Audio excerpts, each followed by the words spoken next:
भी पूरी दुनिया में कोई ऐसे पेश करे अपने आप को, जो लोग समझते हैं नहीं फलां इंसानियत का निजात दहिंदा है, मैं पूछता हूं उन्होंने अपने आप को अवाम की अदालत में रखा है?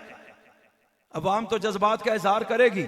अबू लहब मक्का का सरदार खड़ा है, वो कहते हैं हाँ हमने आपकी जिंदगी में सच देखा है, झूठ कभी नहीं देखा, अमानत देखी है, खयानत नहीं देखी, हया देखा है, बेहयाई नहीं देखी, आपकी तरफ से कभी भी किसी के साथ कोई ज्यादती नहीं हुई, और आप इन तमाम दाग धब्बों से पाक हैं जो 40 साल में पूरे मक्का में हर शख्स के किरदार पर आपने लगे हुए देखे हैं। तो मैं अर्ज क्या करता हूं, रब ने जिसकी सीरत को नमूना और रोल मॉडल बनाया है, अवाम की अदालत में भी बगैर किसी इख्तिलाफ के 100% गवाही उनके हक में आई है, या किसी ने इख्तिलाफ भी किया है?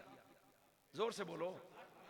अल्लाह कहता है ये है वो जिंदगी जो मुझे पसंद है। बस मैं ये चाहता हूं कि सारी कायनात इस नबी की तरह बने कि मोहम्मद से वफा तूने तो हम तेरे हैं।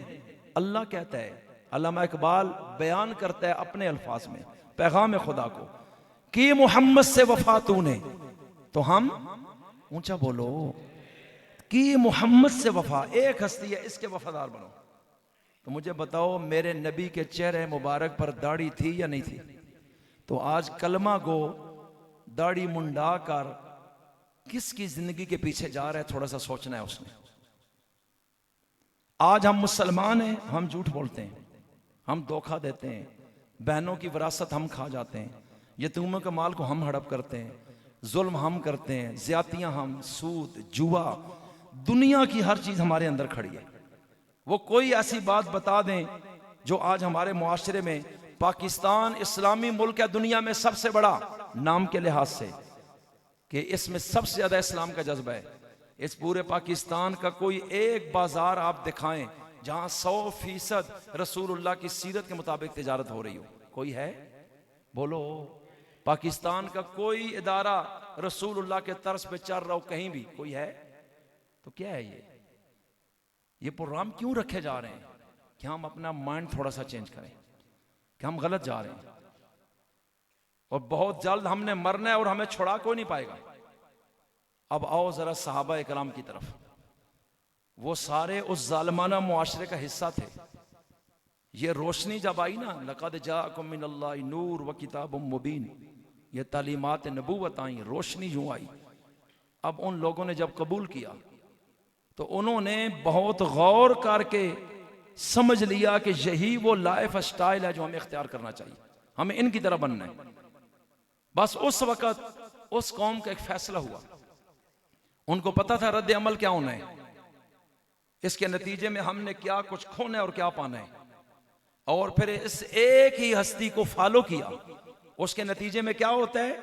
जायदादें छीन ली गई, मकान छीने गए, तलवारों के हमले हुए, बच्चे यतीम हो गए, बीवियां उजड़ गईं, जंगें हो गईं, लहू गिरा, लाशें गिरी, पूरी जिंदगी लश्करों के लश्कर चार दौड़े। जुर्म क्या है? इसके पीछे नहीं चलना, इसकी बात को नहीं सुनना। सरदार हम हैं, चौधरी हम हैं, वडेरे हम हैं, मालदार हम हैं, यहाँ के बड़े हम हैं। ये कौन होता है? इसका हल्का बढ़ता चला जा रहा है, लोग इसकी तरह बनना चाहते हैं, हम इसको भी बर्दाश्त नहीं करेंगे। इजारादारी हम अपनी कायम करते हैं। अरे अजीजों, मैं अर्ज क्या करता हूँ, ये मुस्तफा की सीरत की वो खुशबू है कि जो लोग पहले गुमराह थे अब वो ऐसे राह पर आए कि 1.25 लाख सहाबा हैं। मुझे किसी एक नाम तो आप बता दें कि जब नबी के लड़ लगा हो, फिर मौत तक उसने कभी झूठ बोला हो, नमाज छोड़ी हो, शराब पी हो, जिना किया हो, जुआ किया हो, खाया हो, और उसके बाद बहनों का हक विरासत में खाया हो, यतीमों का माल हड़प किया हो, नाहक कत्ल किया हो, दुनिया में जुल्म करता हो, बेइंसाफी करता हो। नबी ने आने के बाद अपनी मेहनत से, तरबियत से इस कौम के ज़हन बदल दिए, नजरिया बदल दिया, मुआशरत को बदल दिया, सोचों को बदल दिया, उनका जाविया अखलाक का बदल दिया है। और दिन ब दिन दुनिया देख रही है कि ये वही जाल थे, वही मुशरिक, वही काफिर, वही कातिल, वही बेरहम, वही हमदर्दी से खाली। और आज इनको होता क्या है, इनमें खुदा का खौफ पैदा हो गया है और ये पूरी जमात अपने मुस्तफ़ा के साथ, मजलूम के साथ खड़ी हो जाती है कि आज के बाद बच्चियों को जिंदा दफन नहीं किया जाएगा। जो बड़े से बड़ा बदमाश ये करेगा, हमारी तलवार फैसला करेगी। हम दुनिया से जुल्म को मिटाने आए हैं। ताकतवर कोई होगा तो अपनी जगह, और नबी ने अपनी जमात के दिल से मौत का खौफ निकाल दिया है, पैसे का लालच निकाल दिया है, ओहदे का लालच निकाल दिया है, दुनिया की मोहब्बत को निकाल दिया है कि दुनिया हाथ से निकलती है निकल जाए, लेकिन रब की रजा हाथ से ना निकले। और मरना एक दफा है, बार बार नहीं मरना है। और अकीदा यह है कि जिंदगी और मौत का मालिक कौन है, जोर से बोलिए। इसलिए ऐ मेरे जवानों, ऐ मेरे शागिर्दों, ऐ मेरे खादमों, ऐ मेरे आशिकजारों, ऐ मेरे फिदाकारों, मैं तुम्हें यह तालीम देता हूँ, कायनात का इख्तियार उसके पास है, ये कुछ भी नहीं कर सकते हैं। इसलिए मजलूम के साथ जब खड़े हो जाओगे, ताकतवर टकराता है, तुमने टकरा जाना है। जब तक जुल्म का खत्म ना हो जाए, बेइंसाफी का इख्तिताम ना हो जाए, अरे जब तक दुनिया से बदअमनी ना मिट जाए, हर एक का हक मैं बताऊंगा, उसका तहफ़्फ़ुज़ तुमने करना है, जान लगाकर, माल लगाकर, वक़्त लगाकर। और इस तरह साहब रसूल खड़े हुए, रब्बे जुल जलाल की कसम, अल्लाह का हक भी जहां देने वाला कोई नहीं था, मेरे मुस्तफ़ा की सीरत ने जमाने पे वो असरात छोड़े हैं कि आज उसी अरब में कि जब नबी का जनाजा उठता है, 1.25 लाख इंसान सिर्फ एक अल्लाह को सजदा करने वाले होते हैं। और फिर अल्लाह ने फैसला किया, ये हैं वो लोग जो इस जमीन के वारिस बनेंगे, इनके बगैर अब कोई वारिस नहीं बनाया जा सकता। फिर अल्लाह ने फरमाया उलाइका हिज़्बुल्लाह, ये देखने में तो नबी के शागिर्द हैं, लेकिन हकीकत में ये अल्लाह की फौज है। सारे कहो सुभान अल्लाह। अल्लाह कहता है ये मेरा लश्कर है जो मैंने तैयार करवाया है। उलाइका हिज़्बुल्लाह, पूछे उलमा से इसका क्या तर्जुमा है। और उनके बारे में क्या कहा, जो मुकाबले में तागूती निजाम, उलाइका हिज़्बुश शैतान, वो अबू जाल का लश्कर नहीं, वो किसका लश्कर है, जोर से बोलो। और ये रसूलुल्लाह का लश्कर नहीं, उलाइका हिज़्बुल्लाह, ये किसका लश्कर है। अल्लाह कहता है ये मेरा है। नबी आए थे मेरे लश्करी तैयार करने, इब्लीस अपने परिंदे तैयार कर रहे। दुनिया में 2 निजामों की जंग है, इब्लीस लोगों को मेरे मुकाबले में लाता है, रसूल लोग मेरे हक में तैयार करते हैं कि दुनिया में अल्लाह का निज़ाम कैसे आना है। और जब अल्लाह का निज़ाम आएगा तो मुसावात होगी, जालिम और मजलूम की तफरीक मिटेगी, और जो ज़्यादती करेगा सजा को पाएगा, और अल्लाह का खौफ दिलों में होगा तो जिंदगी बदल जाएगी। मेरे मुस्तफ़ा ने ये वो इतना बड़ा काम किया है जिस वजह से रब को कुरान में कहना पड़ा, वमा अरसलनाका इल्ला रहमतल लिल आलमीन। अरे कायनात के लोगों, मोहम्मद मुस्तफ़ा को मैंने सारे जहानों के लिए रहमत बनाकर भेजा है। आज दुनिया में जो तौहीद है, गरीबों की मोहब्बत, एहसास, मजलूम का दर्द और दिलों के अंदर रहम, ये अल्लाह की कसम मेरे मुस्तफ़ा की आमद और मेरे मुस्तफ़ा की सीरत की वजह से। मैं सही बोल रहा हूँ या गलत बोल रहा हूँ। इसलिए अजीजों, अर्ज ये करना है कि इस रोशनी को हमने दुनिया में फैलाना है। अब इसके 2 तरीके हैं। एक तो यह कि हम जुबान से सिर्फ कहें हमारे नबी ऐसे करते थे ऐसे, ये तरीका पायदार नहीं। एक ये है कि हम खुद करके दिखाएं कि हमारे नबी यूं करते थे। और अल्लाह मौलाना इलियास रहमतुल्लाह अलैह की कब्र पे करोड़ों मर्तबा रहमत नाजिल फरमाई। फिक्र पैदा हुई कि अवाम को नबी की सुन्नत और सीरत से कैसे जोड़ा जाए। अल्लाह ने उन पर एक बात खोली, हजरत थानवी से मशवरा किया, वो मान नहीं रहे थे कि ये एक नया तरीका है, ये ना वो बिदअत बन जाए, का रोकना मुश्किल हो जाए। इनके अंदर एक फिक्र थी, ये चाहते थे इस सदी के मुजद्दिद मुझे यस करें। अपनी नफ्स को फना कर दिया था कि मैं बड़ों के साए में चलूंगा, मेरी कोई राय नहीं। हजरत थानवी रहमुल्लाह सोचते रहे, लेकिन शरअ सदर ना हुआ।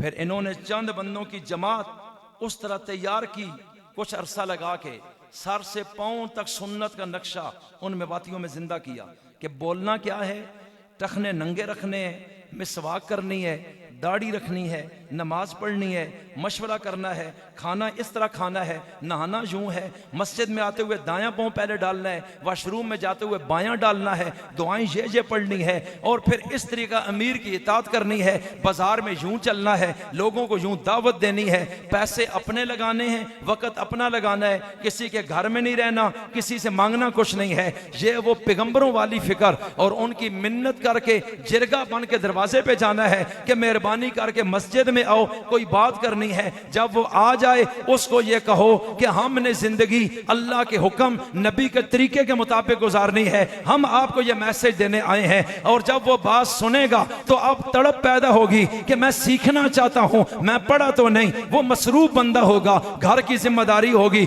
उसको कहना 3 दिन के लिए जरा चले आओ, तो 3 दिन में मुख्तसर सा खाका जरा देख लेना। जब शौक पैदा हो फिर 40 दिन के लिए निकल जाना, जब मजीद वक्त गुंजाइश दे फिर 1 साल के लिए निकल जाना। बस वो एक शख्स से, मौलाना इलियास से अल्लाह ने यह काम लिया और आज 6 बर्रे आजमों में नबी की सुन्नतों को जिंदा किए हुए फिर रहे हैं। पहली जमात तैयार करके हजरत थानवी के पास भेजी, उनको कहा थाना भवन में जाओ, उनके सामने दीन का काम करो।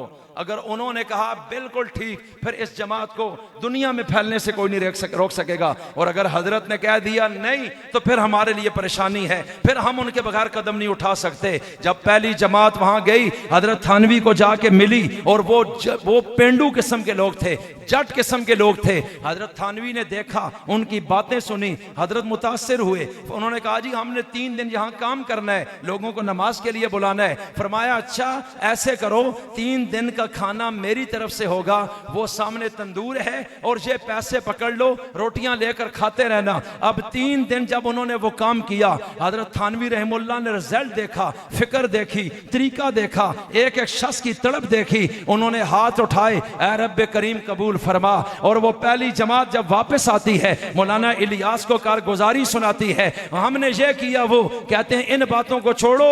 हजरत थानवी ने क्या फरमाया वो जुमला बताओ। फरमाया खुश भी हुए, इकराम भी किया और दुआ भी दी है उन्होंने। फरमाया अब इस काम को दुनिया में फैलने से कोई नहीं रोक पाएगा। इसलिए मैं अर्ज क्या करता हूं, ये आसान मदरसा है चलता फिरता अपने रसूल की सीरत से जुड़ने का।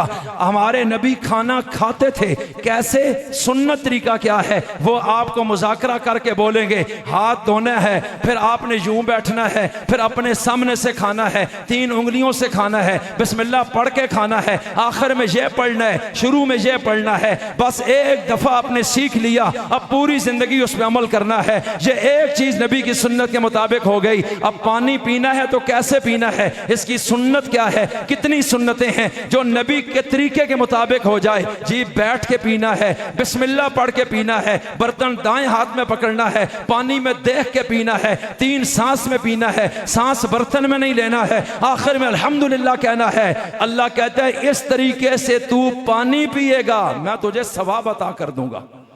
बाल तूने कटवाने हैं, उलमा से पूछ लेना कि रसूलुल्लाह ने कितने तरीकों के बाल रखे हैं, बस वो मुझे आज बता दें। पूरी जिंदगी नाई से मैं उसके बगैर किसी और तरीके से नहीं चलूंगा। मैं कहता हूं ये चंद चीजें सीखने की हैं। अल्लाह की कसम ये लाइफ स्टाइल मेरे खुदा को पसंद है और असहाब रसूल का बस यही तरीका था जिस वजह से रब उनको उठाता चला गया, अपना महबूब बनाता चला गया। और फिर रब ने उनको मक्का मदीना जजीरे अरब का हुक्मरान बना दिया। फिर रब ने उठाया उनको अरब का इमाम बनाया, फिर रब ने उठाया उनको ईरान का बादशाह बना दिया। फिर वही उमर बिन खत्ताब कि जो 100 ऊंटों के लालच में मुस्तफ़ा का सर लेने आ रहा था, कुरान सुनते सुनते अपना सर मुस्तफ़ा के कदमों में रख बैठा है। तो मैं अर्ज क्या करता हूं, जिंदगी कैसे बदली है। कोई मिसाल मुझे तारीख में आप दिखा सकते हैं कि 22 लाख मुरब्बा मील का कोई बादशाह हो और इतने अमीर हो गए हो रियासती लोग कि ज़कात लेने वाला कोई ना हो और दुनिया की सुपर पावर का फाते हो और का दुनिया के सबसे बड़े खजाने उसके शहर में आ चुके हों और उस वक्त पूरी सल्तनत में गुर्बत का खात्मा हो चुका हो, लेकिन उसका अपना ये आलम हो कि वो जैतून के तेल से सूखे टुकड़ों से से रोटी खाता हो, अपने जिस्म पे जो कपड़ा है उसमें 17 टाकियां लगी हुई हो, और जो नंगे फर्श पे सोता हो और कच्ची जमीन पे खराटे लेता हो, और फिर जब वो हुक्मरान दुनिया से जाता है तो एक पाई की करप्शन उस पे नहीं है, उसके गवर्नरों पे नहीं है, और इतने इत्मीनान से मरता है कि मेरी इस 10.5 साल दौरे हुकूमत में मैंने कोई नबी की सुन्नत के खिलाफ कदम नहीं उठाया, मैंने किसी का हक नहीं मारा है। ऐसी कोई मिसाल नबी के तरबियत याफ्ताओं के बगैर इस कायनात में बड़े बड़े नामवरों के ताबेदारों में दिखा सकते हो। इसलिए मैं अर्ज करता हूँ, ये वो अजीम लोग हैं जो इस खानकाह में, इस तरबियत गाह में तैयार हुए और ये सीरत मुस्तफ़ा के रंग में रंगे गए हैं, और इसको रब ने अपना रंग कहा है। सिबगतल्लाह वमन अहसनु मिनल्लाहि सिबगा, अल्लाह कहता है ये मेरा रंग है, मेरे रंग से ज्यादा खूबसूरत रंग किसका हो सकता है। ये सारे मेरे बंदे हैं, ये मुस्तफ़ा ने तैयार किए हैं। इनकी जुबान से वो निकलता है जो मेरी चाहत है, इनकी आंख उधर उठती है जो मेरी चाहत है, इनका हाथ उधर उठता है जो मेरी चाहत है। इन ये वो करते हैं जो मैं चाहता हूँ, ये उससे रुकते हैं जो मुझे पसंद नहीं है। इनकी शादी भी, खुशी भी, इनकी मोहब्बत भी, नफरत भी सिर्फ मेरी रजा के लिए है। इसलिए अजीजों, रब यह चाहता था कि मुस्तफ़ा दुनिया में जाकर लोगों का माइंड और सोच मेरी तरफ कर दे, उनके दिलों में मेरी अजमत डाले, अहमियत डाले, और मेरा कमाल उनके दिलों में और मार्फत को पैदा कर दे। बस वो मेरे बगैर किसी को ना देखें। इसलिए आखिरी बात अब अर्ज करना चाहता हूँ, ये वो साहब मुस्तफ़ा हैं जिनमें से एक सहाबी हजरत सलमान फारसी हैं। जब सुपर पावर फतह होती है और मदाइन दारुल हुकूमत है, वहाँ गवर्नर लगाना पड़ता है। अमीरुल मोमिनीन उमर ने सलमान फारसी को भेजा है, जो कभी मदीना की मंडियों में बिका था, गुलाम बनाकर भेजा गया था, और मेरे नबी ने कोशिश करके उनको यहूदियों से आजाद करवाया था। यह मुस्तफ़ा की गुलामी में आया है, सर से पांव तक नबी के सीरत के नक्शे में ढल गया है, और नबी ने फरमाया है सलमान मेरे आले बैत में से है, यह बाहर का बंदा नहीं रहा। और सलमान फारसी आज नबी की तरबियत के बाद दौरे उमर के अंदर अमीरुल मोमिनीन का लेटर लेकर ईरान में जाता है, दुनिया की सुपर पावर में जाता है, दारुल हुकूमत में जाता है, और वहां इत्तला होती है कि गवर्नर आ रहा है, पूरा ईरान इसके नीचे हो जाए, ये अल्लाह का नायब बनकर बैठेगा, अमीरुल मोमिनीन का नायब बन के बैठेगा, अल्लाह के कानून को नाफिज करेगा, और तमाम लोग इसकी इताअत करें। जी हाँ, दुनिया का वो मुल्क है जिसमें हीरे हैं, जवाहरात हैं, खजाने हैं, सोना है, चांदी है, महंगे कालीन है, इससे ज्यादा अमीर मुल्क कोई नहीं है। और सलमान फारसी जाते हैं एक गधे पे सवार होके, हाथ में एक चमड़े का थैला है, उसमें एक पानी का प्याला है, उसमें कुछ खुश मेवा जात हैं, और इसी कैफियत में एक कपड़ों के जोड़े में या 2-3 कपड़ों के जोड़े और हैं। वो ईरान में गए और 2.5 साल वहां गवर्नर रहे, 2.5 साल गवर्नर रहे। 2.5 साल बाद अमीरुल मोमिनीन का खत जाता है, वापस मदीना में आ जाओ, नया गवर्नर लगाना है। जब वो मदीना में आते हैं, उमर बिन खत्ताब का एहतिसाब बहुत सख्त होता था। वो चेक करते थे कि जब सीट पे बैठाया है तो उस वक्त असासा क्या था, जब उतरा है तो असासा क्या है, कहीं माल तो नहीं बनाया है, करप्शन तो नहीं की है, जुल्म तो नहीं किया है, ज्यादती तो नहीं की है, अल्लाह के कानून से बगावत तो नहीं की है। उमर मदीना में खड़े हैं और सलमान फारसी आते हैं, और इनकी उम्र 250 साल के करीब है। सलमान फारसी उतरते हैं, उमर इस्तिकबाल करते हैं। अमीरुल मोमिनीन है जिनके दुर्रे से बड़े बड़े बादशाह कंपा करते थे। कहा सलमान फारसी ये थैला चेक कराइए। जब देखते हैं वही गदा, वही थैला, वही प्याला, उसी तरह के कपड़े, कोई चीज फालतू नहीं है। कहा इतनी अमीर सल्तनत में रहे हो और कोई असासे में इजाफा नहीं है। उन्होंने कहा इजाफा होता कैसे, सलमान मोहम्मद अरबी की गुलामी इख्तियार कर चुका है। हजरत उमर धाड़े मार के रोए उस वक्त, कदम कदम पे अपना नबी याद आता था। इसलिए मैं अर्ज करता हूं, ये है वो तब्दीली जो इस सीरत से आई अमली तौर पर, और अल्लाह ने उनको कायनात का वारिस बनाया। आज 50 से जायद इस्लामी मुल्क हैं, हुक्मरानों से लेकर नीचे तक। मैं पूछना चाहता हूं, बैसियत निज़ाम के क्या कहीं भी ये निज़ाम है किसी मुल्क में, मोहल्ले में, फिर अल्लाह जलील ना करे तो और क्या करे। आप खुद इस चीज को सोचें कि हमने कलमा पढ़ा है जिसका हम उसकी मानने को तैयार नहीं, उसकी तरफ बनने को तैयार नहीं, तो फिर रब कहता है उनके अलावा तो मुझे पसंद कुछ नहीं है। तो आज तहिया करो, बाकी जिंदगी अपने नबी के नक्शे कदम पे चलते हुए गुजारेंगे इंशाअल्लाह। आज कुछ अहद करो अल्लाह के घर में, पूरी जिंदगी चाहे कुछ भी नुकसान हो, हम झूठ नहीं बोलेंगे इंशाअल्लाह। हम सच्चे नबी के वारिस हैं, हम क्यों झूठ बोले दुनिया की खातिर? इसलिए कि जिंदगी और मौत का मालिक कौन है? और सहाबा पे कैसा रंग चढ़ा सदाकत का। अल्लाह कहता है उलाइका हुमुस सादिकून, ये नबी सिर्फ सच्चा नहीं, नबी के सहाबा भी सारे सच्चे हो गए। आज हमारे अंदर ये चीज नहीं है, हम अंदर से कुछ और हैं, ऊपर से कुछ और। तो 5 वक्त की नमाज जमात से पढ़ेंगे इंशाअल्लाह। अपनी जिंदगी में कारोबार तिजारत में हराम को निकाल दें, उलमा से पूछ के चलें। ये माल इधर रह जाएगा, कब्र आखिरत बहुत खराब हो जाएगी। अपनी नस्लों को भी गंदा पैगाम दे के ना जाएं कि कल वो भी बर्बाद होंगे आपको देखते देखते और आपके लिए वबाल बन जाएंगे। इसलिए आज इस सीरत के जलसे में मैसेज ये है मेरे और आपके लिए कि हमने अब बाकी जिंदगी सिर्फ एक हस्ती को फॉलो करना है। हमने यूरोप की तरफ, मगरिब की तरफ नहीं जाना, हमने मदीना की तरफ जाना है। क्या ख्याल है? करेंगे इंशाअल्लाह, अमल करेंगे। अपने बच्चों को उलमा से जोड़ें, दीनी इदारों से जोड़ें, तबलीगी जमात आए उनको मिलें, उनके साथ वक़्त गुजारें। इंशाअल्लाह आप देखेंगे कि अल्लाह किस तरह दिल के अंदर तब्दीली पैदा करता है। जज़ाकुमुल्लाहु खैरा। ये क्या लिखे?